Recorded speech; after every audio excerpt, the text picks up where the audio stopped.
وہاں جب آپ جاتے ہیں ایکسپرٹ تو ڈاکٹر ایکسپرٹ کو پینسل دی جاتی ہے اپنے نمبر لگانے کے لیے. میں آپ کو تجربے سے بتا رہا ہوں. جو retired general I G bureaucrat جن کی نوکریاں دوبارہ لگانے کے لیے پبلک سروس کمیشن بنا ہے, وہ کاغذ والا لے کے نمبر اپنی مرضی سے جو مرضی ہے لگا دیں. مجال ہے ہم میں سے کسی سینئر نے کبھی کوئی بات کی ہو. میں 2 دفعہ گیا, دین آئی ریزائن. آئی سیڈ کیا میں جس کو 0 دیتا ہوں اس کو آپ میرے مغز میں ٹھوک دیتے ہیں. میں نے جو ڈپارٹمنٹ میں لوگ لگانے ہیں مجھے پتا ہے. کیا کوئی C S P public service commission کے تھرو آتا ہے؟ کوئی جج؟ سب سے کرپٹ جوڈیشری دنیا کی ہماری ہے, وہ بھی نہیں آتے پبلک سروس کمیشن. کوئی فوجی آتا ہے پبلک سروس؟ ہم کیوں آئے پبلک سروس کمیشن کے تھرو؟ سو سلیکشن 2 نمبری, میرٹ پہ کوئی سلیکشن نہیں ہوتی. جو بزرگ اسلام میں سینئر جونیئر کا کوئی کانسیپٹ نہیں ہے. یہاں سب سے زیادہ بزرگ جو سب سے زیادہ جوتے چاٹتا ہے اس کو ہر جگہ لگا دیتے, اور ان کا خیال ہے کہ اس کے بغیر یہ انسٹیٹیوشن چلے گا نہیں. اور ان کو بھی شرم نہیں آتی کہ یار اب بڑی ہم نے یاشی کر لی, اب ہم ریزائن کر دیں. نہ, یہ بھی نہیں کرتے وہ. پھر آپ دیکھیں کوئی میرٹ نہیں ہے, میریٹوکریسی کہیں ہے ہی نہیں. پیرالل سسٹمز ہیں کوالیفیکیشنز کے. بھئی ایک پہ تو مان جاؤ, یا یہ کرو یا یہ کرو. میں نے ریٹائرڈ پروفیسر جو مجھ سے بھی سینئر تھے, اب تو میں بھی 70 کا ہونے والا ہوں, کسی پروفیسر کے پاس کوئی اختیار نہیں ہے کہ کس کو ٹریننگ کے لیے سلیکٹ کرے. اس کے مغز میں ٹھک جاتا ہے. آپ کیسے پڑھا سکتے ہیں ایسے لوگوں کو جن کو پتا ہے میرا پاوا بہت سٹرونگ ہے, یہ بابا تو میرا کچھ کر ہی نہیں سکتا. کبھی آج تک یہ نہیں ہوا. اور جن اداروں میں اچھی ٹریننگ ہے وہ خود سلیکٹ کرتے ہیں. سب کو یہ پتا ہے, کوئی بولتا ہی نہیں ہے. بیوروکریسی, آج سیکٹری ہیلتھ ہے, کل سیکٹری ایجوکیشن, انڈسٹری, وہ سمجھتا ہے میں اس ملک کے لیے میں ناگزیر ہوں. سب سے بڑی لعنت یہ ہے. اور اس کے بعد پالیٹیشنز, اور پھر وردی والے پالیٹیشنز ان سے بھی اوپر ہیں. اب یہ سب کچھ برداشت کر کے ہمیں کہا جاتا ہے جی صبر کرو, محنت کرو, تمہیں جنت ملے گی. یار اتنے تھے کچھ کر لیں دے. اس کی وجہ بیٹا ہم لوگ خود ہیں بھائیو میرے, ہم خود ہیں. ہم بے غیرت لوگ ہیں. ایک ٹکے کا بندہ ہمیں ذلیل کر دیتا ہے, ہم کچھ بھی نہیں کرتے. میں یہ برن آؤٹ کی سٹیجز وغیرہ میں چھوڑتا ہوں, ہم تو کانسٹنٹ برن آؤٹ میں ہیں. یہ ساری باتیں آپ لوگوں نے سن لی. ہمارے ڈاکٹرز کیوں ایسے کرتے ہیں؟ اب آپ دیکھیں, وائی ڈی اے پھر بھی شور مچاتا ہے, مگر کبھی آج تک ٹریننگ کی کوالٹی پہ اس نے شور نہیں مچایا. میں اس پہ آ رہا ہوں, 1 منٹ دے دیں. جب آپ کی ٹریننگ ہوتی ہے بڑے آپ کو ملتے نہیں ہیں, آؤٹ ڈور بھی آپ خود چلاتے ہیں, کوئی آپ کو ایویڈنس بیسڈ بات نہیں ہوتی, آپ کوشچن نہیں کر سکتے. آپ یہ کیوں کر رہے ہیں؟ میرے پروفیسر نے کہا تھا. وہ پروفیسر کو پڑھے ہوئے 50 سال گزر گئے. سو یہ چینج ہونا ضروری ہوگا اور ایویڈنس بیسڈ پریکٹس ہوگی.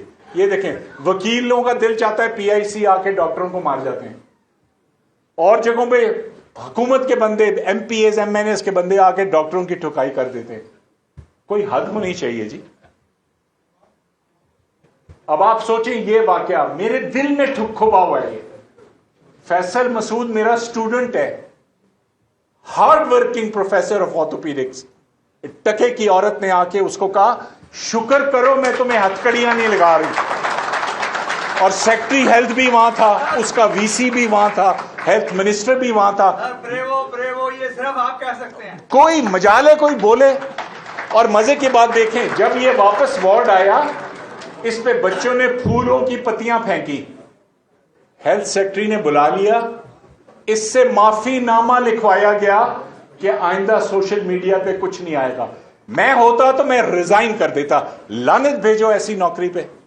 اب دیکھیں, آپ سوچیں, یہ سب کو پتا ہے کیوں نہیں ہو رہا تھا کہ اربوں روپے کمپنیوں کے مارے ہوئے تھے. دوائی کے پیسے نہیں ہیں تو مریض کو آپ کہاں سے دوائی دیں گے؟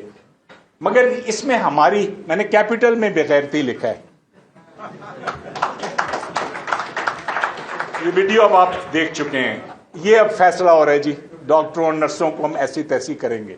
ابھی ایک سیکٹری ہیلتھ پنجاب ریٹائر ہوا ہے, اس نے کہا ہے دیکھیں میں کتنے ڈاکٹر تل دیتے ہیں, ہم جا کے ان کے کمرے میں انٹر نہیں ہوتے پروفیسر کہ جب بھی بلائے نہیں ہمیں. یہ دیکھیں ایک اے سی ایک وارڈ کی انچارج کے ساتھ بیٹھا اس کی پیشی کر رہا ہے, اس سے جونیئر افسر ہے, لخت دی لعنت ساڑھے تھے. یہ دیکھیں پھر یہ آ گیا. یہ سب سٹریٹجیز جی, سب باتیں ہیں. جب تک ہیلتھ ڈاکٹروں کے پاس نہیں آئے گا کچھ نہیں ہوگا. اور سفارشی ڈاکٹر نہیں, وہ جو کام کرتے ہیں اور وہ کسی کے آگے دم نہیں ہلائیں گے, جوتے نہیں چاٹیں گے. Health should be run by health professionals, اور ہر انسٹیٹیوشن انڈیپینڈنٹ ہو, اس کو پتا ہو کہ میں نے کیا کیا کس قسم کے لوگ لینے ہیں.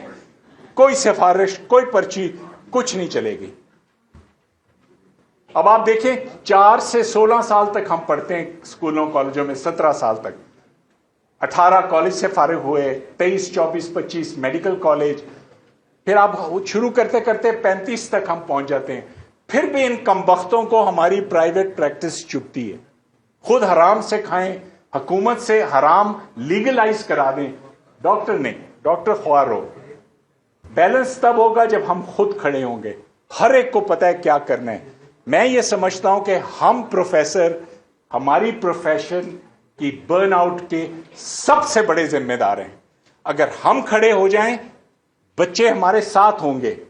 مجال ہے حکومت کچھ کر جائے, لیکن ہم رازق حکومت کو سمجھتے ہیں.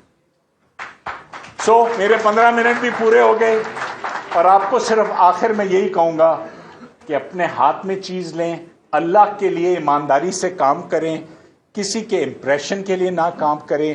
اور آپ حیران ہو جائیں گے کہ اللہ پہ اگر آپ اعتماد کریں تو وَمَن يَتَّقِ اللَّهَ يَجْعَل لَّهُ مَخْرَجًا وَيَرْزُقْهُ مِنْ حَيْثُ لَا يَحْتَسِبُ وَمَن يَتَوَكَّلْ عَلَى اللَّهِ فَهُوَ حَسْبُهُ إِنَّ اللَّهَ بَالِغُ أَمْرِهِ قَدْ جَعَلَ اللَّهُ لِكُلِّ شَيْءٍ قَدْرًا. اور جو شخص اللہ کا تقوی اختیار کرے گا, اللہ اس کے لیے مشکلات سے نکلنے کا راستہ پیدا کرے گا جس کا اس کو گمان بھی نہیں ہوگا, اور اس نے ہر چیز کے لیے ایک وقت مقرر کر دیا ہے. میں آپ کو صرف یہ کہوں گا, اس ملک سے بہتر کوئی ملک نہیں ہے. ہم خائن لوگ ہیں, ہم نے اللہ کی نعمت کا شکریہ ادا نہیں کیا. اب بھی وقت ہے, اور اللہ کے فضل و کرم سے ضرور ہم اس کو بدلیں گے.